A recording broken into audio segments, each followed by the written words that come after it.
وَأَمَّا مَنْ خَافَ مَقَامَ رَبِّهِ،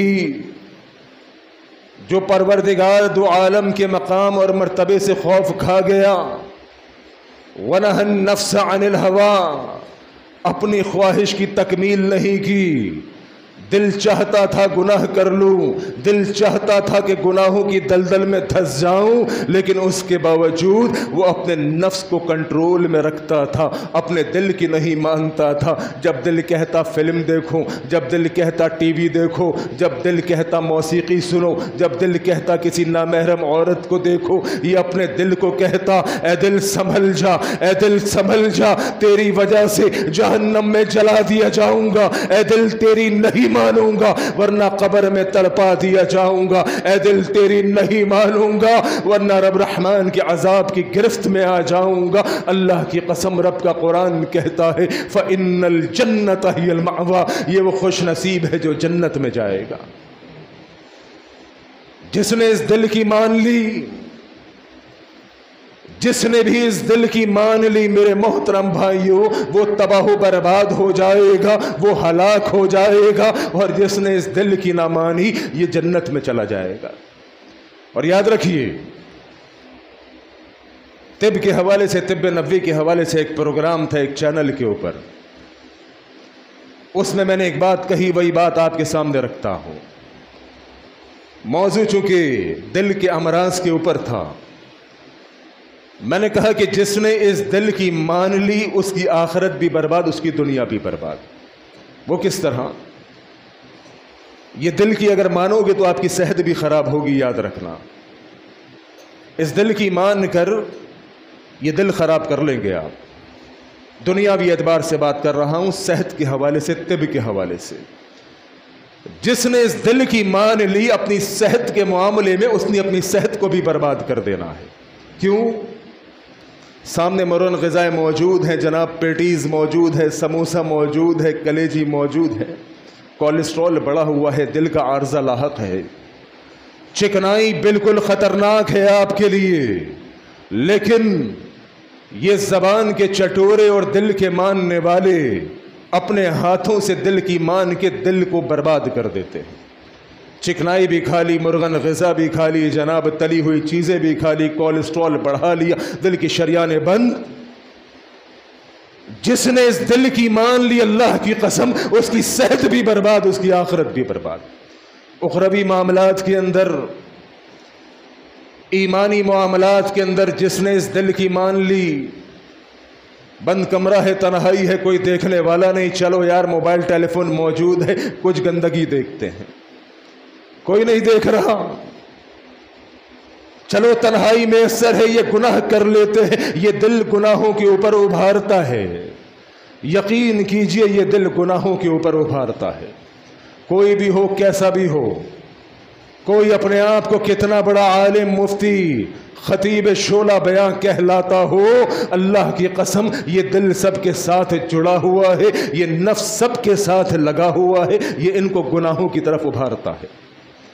کوئی بھی شخص یہ دعویٰ نہیں کر سکتا کہ میرا دل گناہ کیا چاہتا ہی نہیں، میرے نفس نے کبھی مجھے بھڑکایا ہی نہیں، اور اس دنیا کے اندر کوئی شخص اس بات کا دعویٰ نہیں رکھتا کہ میرے دل نے کبھی مجھے گناہوں پر نہیں ابھارا۔ یہ اور بات ہے کہ دل کی مانی یا نہ مانی، یہ دوسری بات ہے، لیکن دل تو لگا ہوا ہے، نفس تو جڑا ہوا ہے، یہ سب کو گناہوں پہ ابھارتا ہے۔ خوش نصیب انسان وہ ہے جو اس دل کی نہیں مانتا، جو اس دل کی نہیں مانتا۔ بند کمرہ ہے، تنہائی ہے، کوئی دیکھنے والا نہیں، لیکن یہ اپنے دل کو کہتا ہے وہ ٹھیک ہے، کوئی دیکھنے والا نہیں، کمرہ بند ہے، تنہائی ہے، اندھیرا ہے، کوئی نہیں دیکھ رہا، لیکن ایک ہستی ایسی ہے رب رحمان جو بند کمرے میں بھی دیکھنے پر قادر ہے۔ اپنے دل کو مخاطب کرتا ہے، اپنے دل سے بات کرتا ہے۔ جب یہ دل اس کو گناہوں پر ابھارتا ہے، گناہوں کی لذت دکھاتا ہے، یہ اپنے دل سے جھگڑا کرتا ہے، اپنے دل سے لڑائی لڑتا ہے، اے دل تیری نہیں مانوں گا۔ کیا بات ہے، کوئی دیکھنے والا نہیں، لیکن اللہ تو دیکھ رہا ہے۔ وہی اللہ ہے جو سیاہ رات میں سیاہ پہاڑ پر سیاہ چونٹی کو رینگتا ہوا دیکھ لیتا ہے۔ کیا وہ اللہ مجھے نہیں دیکھ رہا؟ وہ اللہ مجھے دیکھ رہا ہے۔ آپ کو یاد ہوگا نبی علیہ الصلوۃ والسلام نے ایک واقعہ سنایا، معروف واقعہ ہے بخاری کے اندر۔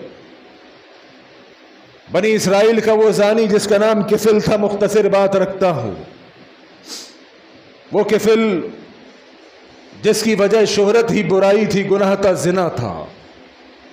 ایک دن ایک اس کے رشتہ دار خاتون اس کے پاس آ گئی، کہتی ہے کفل مجھے کچھ پیسوں کی ضرورت ہے، مجبور ہوں، حالات کی ماری ہوئی ہوں۔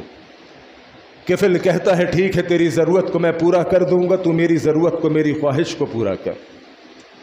وہ حالات کی ماری ہوئی عورت کفل کی بات مان کے اس کے بستر پر آ جاتی ہے، لیکن کفل جب برائی کے گناہ کے ارادے سے اس عورت کے پاس بڑھتا ہے، دیکھتا ہے اس عورت کے جسم پر تھر تھری تاری ہے، دیکھتا ہے کہ وہ عورت زارو قطار رو رہی ہے۔ کفل کہتا ہے وہ تجھے کیا ہوا؟ پہلی بات تو یہ ہے اس بند کمرے میں کیا ہو رہا ہے کسی کو نہیں معلوم، لیکن اگر کسی کو معلوم بھی چل جائے، اس بستی میں، اس علاقے کے اندر میرا روب دبدبا اتنا ہے، کوئی میرے دروازے پہ دستک دے کے مجھ سے بول نہیں سکتا کفل یہ کیا ہو رہا ہے، تو کیوں گھبراتی ہے اور تو کیوں پریشان ہے، کیوں روتی ہے؟ کہنے لگی وہ عورت کفل مجھے معلوم ہے، کسی کو نہیں معلوم اس بند کمرے میں کیا ہو رہا ہے، لیکن ایک ہستی ایسی ہے، ایک ذات ایسی ہے جو بند کمرے میں بھی دیکھنے پر قادر ہے، وہ اللہ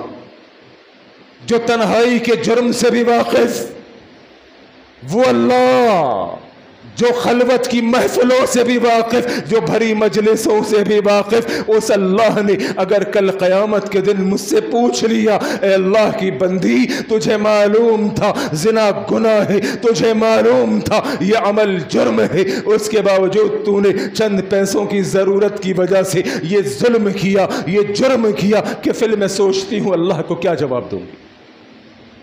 اللہ اکبر۔ واقعہ بڑا تفصیلی ہے، کبھی موضوع آئے گا تو بات کروں گا، توبہ کے حوالے سے یہ بات آپ کے سامنے رکھی۔ یہ ایمان ہوتا ہے کہ مجبوری حالات کی ماری ہوئی عورت اگر کفل کے بستر پر چلی بھی گئی لیکن تھر تھرا رہی تھی، رو رہی تھی۔ کفل نے کہا کیا ہوا؟ کسی کو نہیں معلوم کیا ہو رہا ہے۔ اس عورت نے کہا کسی کو نہیں معلوم، میں جانتی ہوں، لیکن اللہ جو بند کمرے میں دیکھنے پر قادر ہے اس اللہ کو ضرور معلوم ہے، اس اللہ سے بچ کر کچھ نہیں ہو سکتا۔ وہ بے وقوف ہے وہ انسان جو یہ سوچتا ہے بند کمرہ ہے، تنہائی ہے، کوئی دیکھنے والا نہیں۔ اللہ کی قسم پورے زمانے سے حیا کرتا ہے، رب رحمان جو دیکھ رہا ہے اس سے کوئی حیا نہیں۔